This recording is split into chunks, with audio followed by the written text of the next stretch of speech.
Greetings everyone, I'm the Technomage, back again with She-Hulk Attorney at Law, episode 4, and oh, spoilers alert, this episode was bad, was really bad, so I'm just going to get on with it.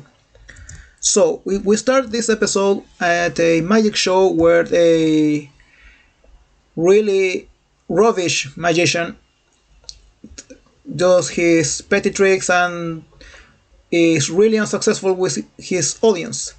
So he calls a volunteer from the audience, a young woman named Madeline, who is, by the way, really drunk, and she, again, spoilers alert, she is drunk like the whole episode.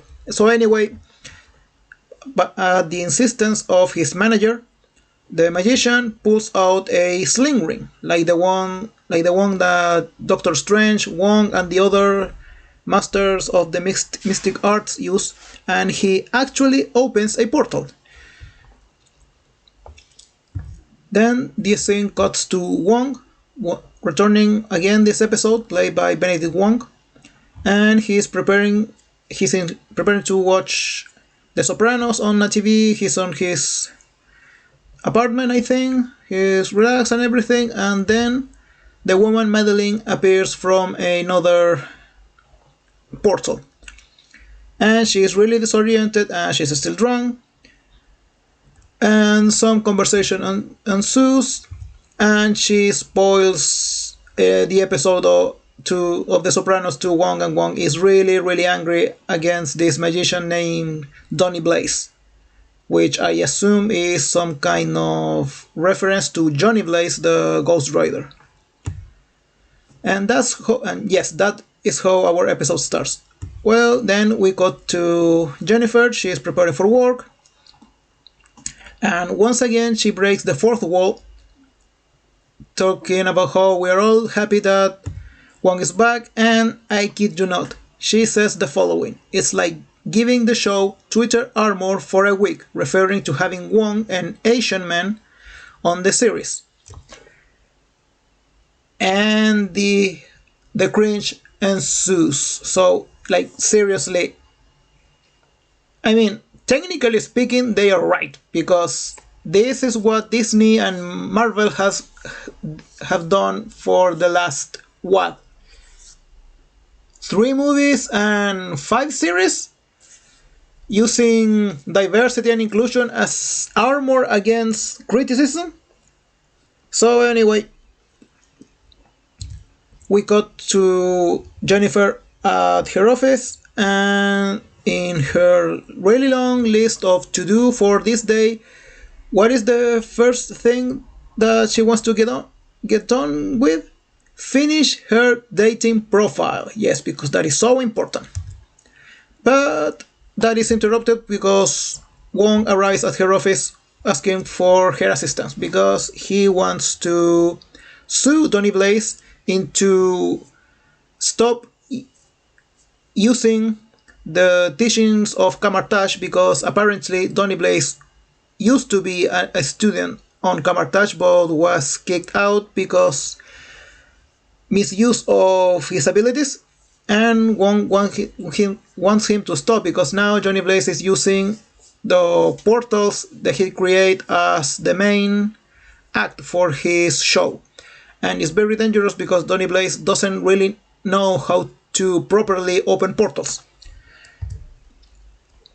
But Jennifer informs him that they cannot just sue him like that, because Wong has very little ground into this action, because there was no written contract when Donny Blaze started studying at Kamartaj, and there are no laws in the United States of America in the practice of the mystic arts. Then we go to Jennifer and her friend Nikki. They are at the bar, the usual bar, and immediately they are approached by a toxic man who tells them oh, two young ladies like you shouldn't be alone, and they tell them, excuse me, we are busy, we are working, and he says, when you change your mind, I'll be at the bar. Because, of course, a toxic man is going to approach them. And Nikki sees Jennifer's matcher dating app profile, and she notices that her profile is, well, it's trash. It's rubbish. She used her corporate headshot for her profile. And so she starts just swiping and swiping and swiping to give an advantage to Jennifer. And then we go to Jennifer and Wong at the office of Donny Blaze and his manager. And they are discussing about Wong's sue, the fact that Wong wants to sue them for his use of mystical arts. And they say that this is ridiculous because you can own magic, and Donny Blaze has done, technically speaking, has done nothing wrong because, as I said, there are no laws against the use of magic. And Donny Blaze's act is mostly made of petty tricks and illusionism more than actual magic. But Wong at the same time is right because Donny Blaze is playing with forces that he doesn't really fully understand and control. And there's also a little duel between them of using these very same petty tricks. At the end, one wins.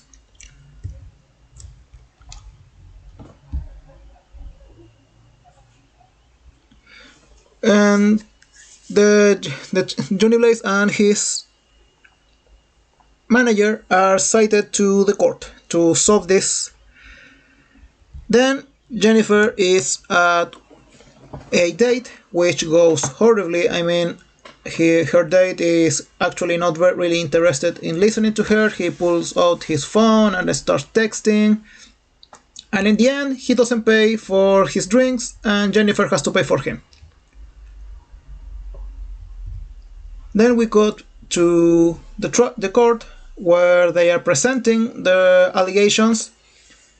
And at the beginning, the judge doesn't believe them because how can you prove the existence of magic?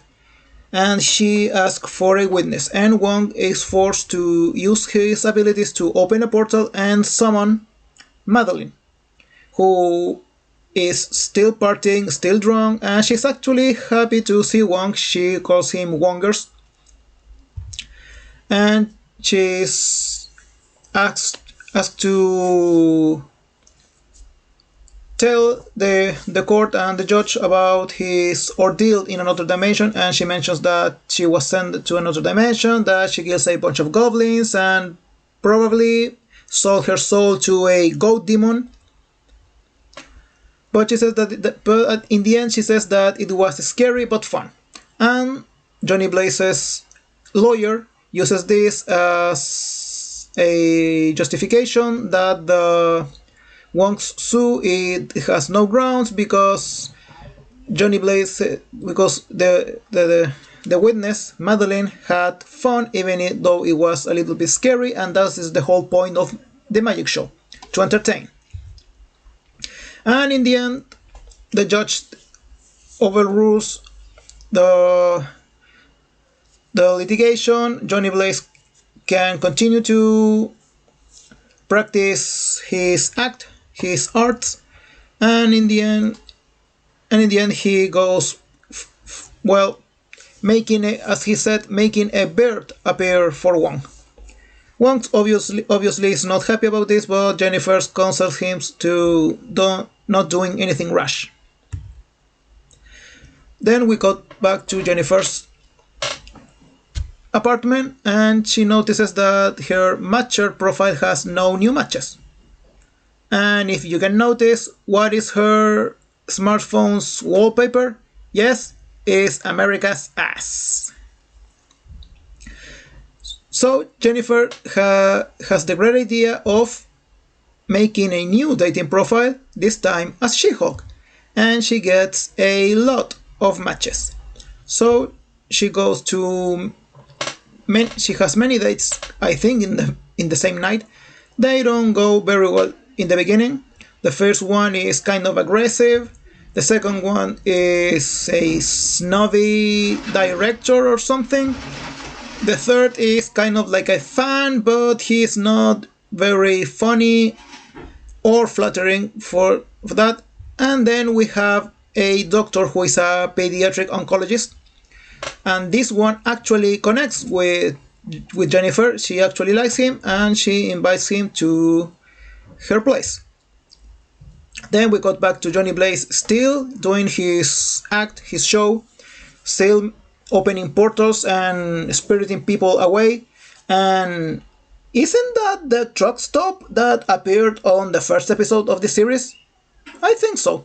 So anyway, his audience is no longer impressed by this trick because he has been using it again and again and again. So he opens another portal and he summons a horde of demons. Then we go to Wong, who is still watching The Sopranos. Like, seriously, Wong? You are the Sorcerer Supreme, have you not anything better to do? And Johnny Blaze appears, asking for Wong's help because he can close the portal to the demon dimension. And Wong goes to fix his problem and tell him to call his lawyer. Back at Jennifer's apartment, things are going really well for her, but Wong appears, and she has to go fight the demons. And I kid you not, this really happened. We are having a She-Hulk fighting a swarm of flying bad demon things, and she's fighting them. She's smashing them and jumping around and throwing them into a portal a second portal that Wong opened to get rid of these demons. And this action scene should be really amazing, and it's not. It's really boring because the action is actually quite dull. It's not a really amazing fight, but mostly because Jennifer starts whining about her dating life, how her night is ruined and how difficult it is to find a date, and now that she finally found a sweet and caring man and whatever. Yes, because her dating life is more important than a demon dimension, a demon incursion from another dimension. Like, seriously. But no, she's had problems dating and finding somebody to get laid with. Well, at least Wong's magic looks cool, and they manage to get rid of all the demons, and they convince Johnny Blaze to stop opening portals to other dimensions for his show. Then we go back to the doctor, who is still waiting at Jennifer's apartment, and of course he's reading a book about feminism. And we have this scene that we saw at the She-Hulk trailer, where she actually lifts him in her arms and carries him to bed. Then next morning, Jennifer is preparing breakfast, and Nikki, of course, wants to know all the gossip and informs her that Titania is in the news. And apparently, Titania, being an influencer, meaning she's above the law, is cleared of all charges of her attacking the courtroom, where, if you remember, on episode 1, when she has a fight with She-Hulk.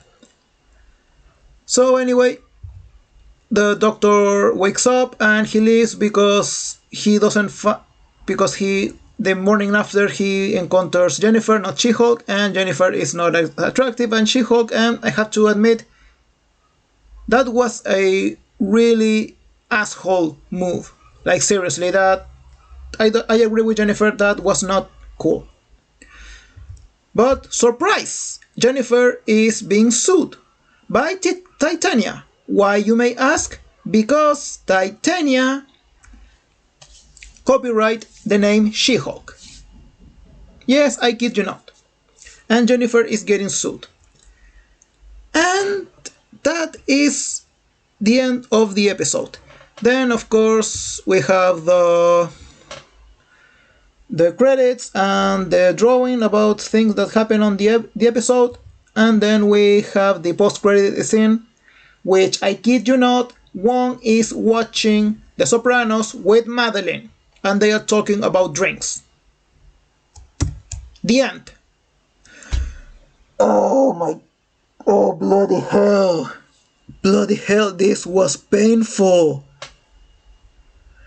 My God, the cringe levels on this episode. I mean, do I even need to?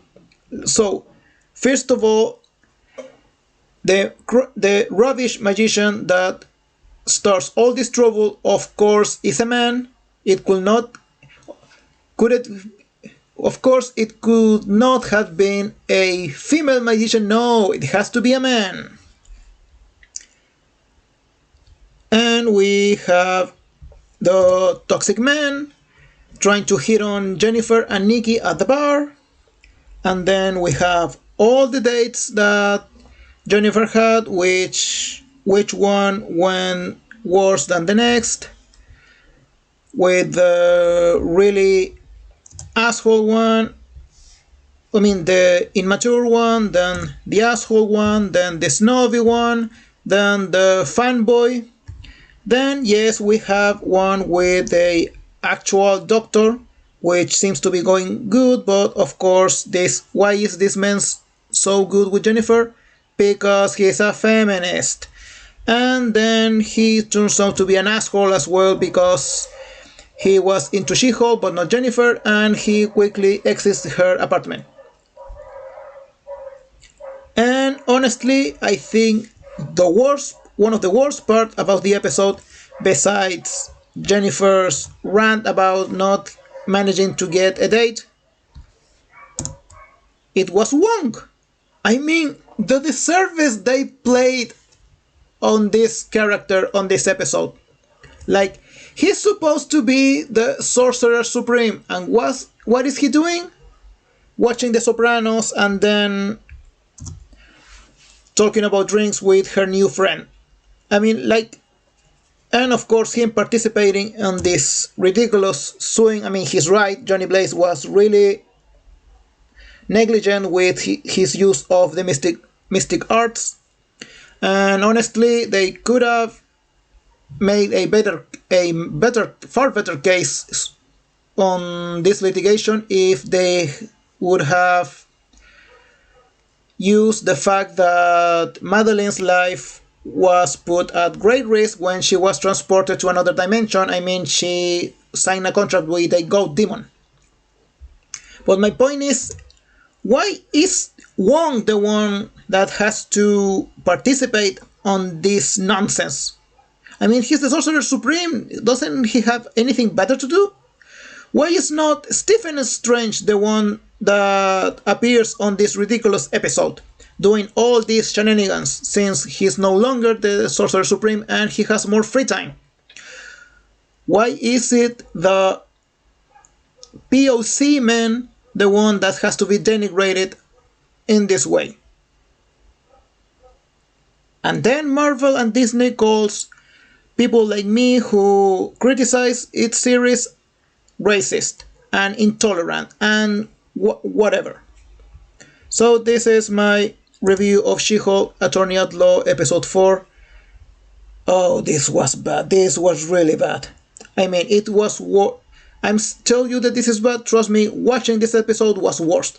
This is the Technomage signing off. Thank you for watching. I will see you on the next video. Goodbye.